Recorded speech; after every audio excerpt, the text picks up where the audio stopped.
Hello guys, today I'm going to tell you about that Brian token. Now before we start the video, this is my legal disclaimer. This video is only for education purpose. We are on research for the investing. According to the website, Brian is a meme coin on the base chain, a muted combination of the Hulk meets bread.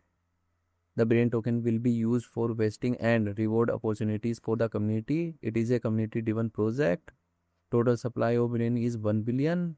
Brain is currently available on Uniswap, but other exchanges are expected to add this project.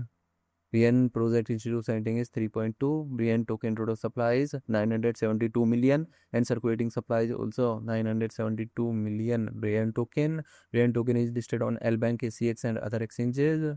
If I share my opinion with you, then this project up to 65% chances that it is a legit or good project. So guys, don't take my opinion as a financial advice. You are on research for the investing. Thanks for watching.